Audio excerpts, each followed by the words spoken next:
Doctor Mohammad Yunus দেশ ছেড়ে পালিয়ে যাচ্ছেন কিনা এমন প্রশ্ন ঘিরে হাইকোর্টে হওয়া এক শুনানিতে আদালত স্পষ্ট মন্তব্য করেছে, ডক্টর ইউনূস তো দেশ ছেড়ে পালিয়ে যাচ্ছেন না।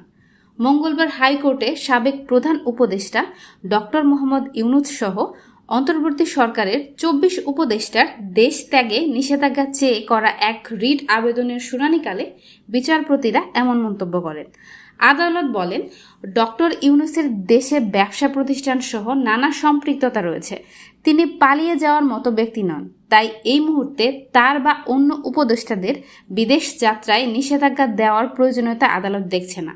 মূলত স্বাস্থ্য খাতে দীর্ঘদিনের হামিদ টিকাদান কর্মসূচি বাতিলের সিদ্ধান্তকে ফৌজদারি অবহেলা আখ্যা দিয়ে এই রিট দায়ের করা হয়। রিটে সংশ্লিষ্টদের ভূমিকা তদন্তের নির্দেশনার পাশাপাশি ২৪ জনের দেশ থেকে নিষেধাজ্ঞা চাওয়া হয়েছিল। রিটের পক্ষে শুনানি করেন জ্যেষ্ঠ আইনজীবী সৈয়দ মামুন মাহবুব। রাষ্ট্রপক্ষে ছিলেন attorney general barrister Mohammad Ruhul Quddus Kajal. তবে আদালত আপাতত দেশ থেকে নিষেধাজ্ঞার আবেদন নাকচ করে দিলেও হামিদ টিকাদান কর্মসূচি বাতিলের সিদ্ধান্তে কোনো অবহেলা ছিল কিনা সেই তদন্তের বিষয়টি এখনও বিচারাধীন রয়েছে। আতিয়া ইবনাত রিফা, ঢাকা চ্যাট।